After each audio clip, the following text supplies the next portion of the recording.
This is White, our film's protagonist. As he was preparing to leave, a book unexpectedly fell into his hands, the Death Notebook.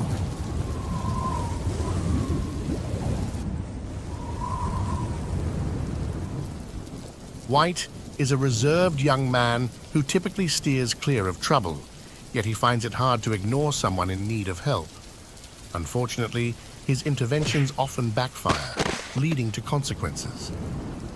Due to incidents in school, he's used to facing punishment and being isolated in class, which is why he's intrigued by this ominous notebook. Upon opening it, he reads the chilling first sentence. The name of the person written in this note will die.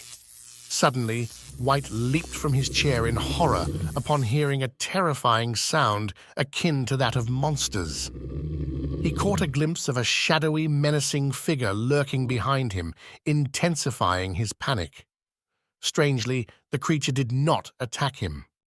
Instead, it handed him the note he had dropped in fear. The creature then looked at White and spoke, "Do not fear. I mean you no harm.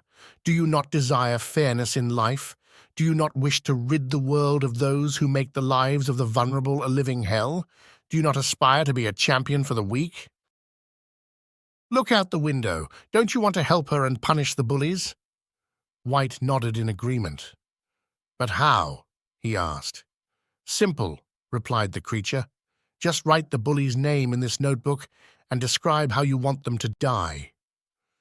White hesitated, but then took the pen and wrote the bully's name along with a description of their death in the notebook. Suddenly, the unbelievable happened. The bully's demise became a reality. Shocked by what he had done, White tried to make sense of the situation. The creature approached him and congratulated him, saying, "Well done, hero. You saved that poor girl and many others from that bully. You've done a great deed." Later that day, White sat at the dinner table with his father, his mind consumed by thoughts of his mother's killer. Unable to contain his impulsive desire for revenge, he hurriedly grabbed the notebook and wrote down the name of the killer, along with a detailed description of his demise.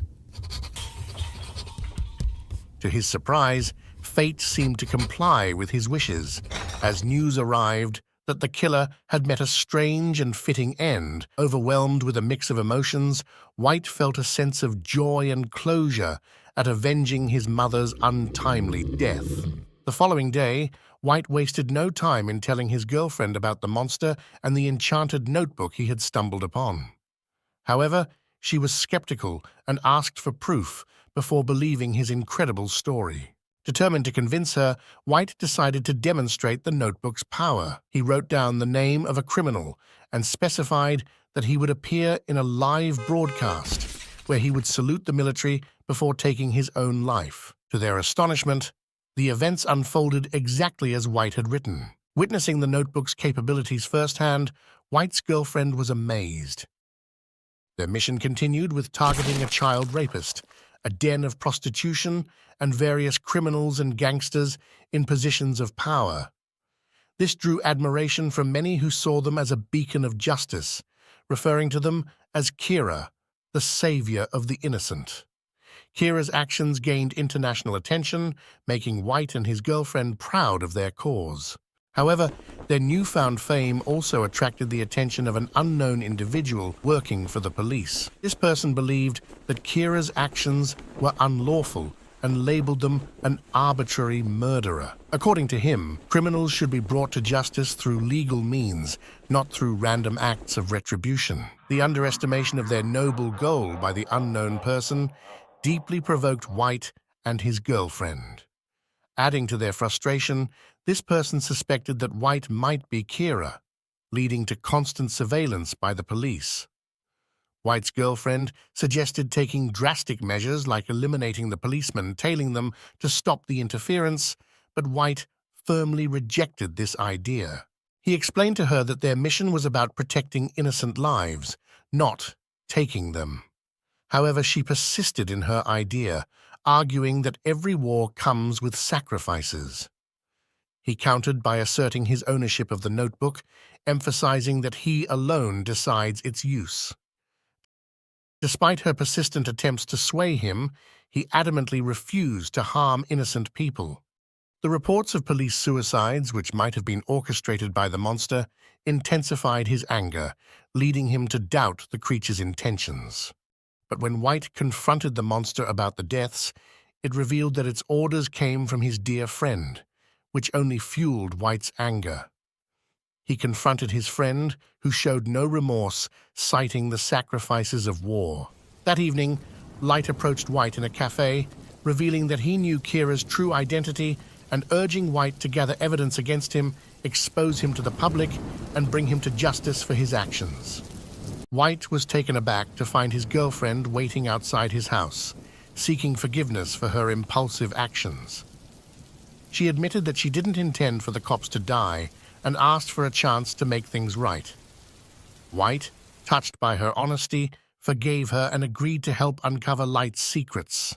They decided that the key might lie with Light's personal assistant, Takashi, who might know something about Light's past. When White contacted Takashi, he learned that Light was an orphan, but Takashi was unaware of any deeper secrets. White, filled with determination, instructed Takashi to hurry to Light's orphanage to uncover his true identity or face dire consequences. This news deeply affected Light, causing him both sadness and anger. He quickly made his way to Wyatt's house, confronting him about the disappearance of his best friend and expressing his lack of mercy towards White for what he had done to Takashi. After parting ways with Light, White called Takashi and urgently instructed him to leave his location. As White hurried to remove Takashi's name from the death note, he was shocked to discover that the paper with Takashi's name was missing. Soon after, Takashi was assassinated, a fact that White learned from the distressing conversation over the phone. This incident revealed to White that his girlfriend had betrayed him once more. Later that evening, White went to the party with his deceitful partner. Despite knowing the truth, he chose not to confront her immediately. As they danced together, she confessed to stealing the paper that could have saved Takashi's life. She also expressed no remorse for the deaths of the cops. In that moment, White looked at her differently, seeing only a dishonest and treacherous person. He realized that the magic notebook was a curse, bringing vengeance into his life and causing destruction to those around him. In a rush to rid himself of the cursed notebook forever, White attempted to discard it. His lover, however, grew upset and criticized him, calling him weak and undeserving of such power. She claimed that she deserved the notebook more than he did and proceeded to steal it from him. White pleaded with her to return it, warning that the notebook would only bring destruction. He professed his love for her, but acknowledged that the notebook had transformed her into an evil person.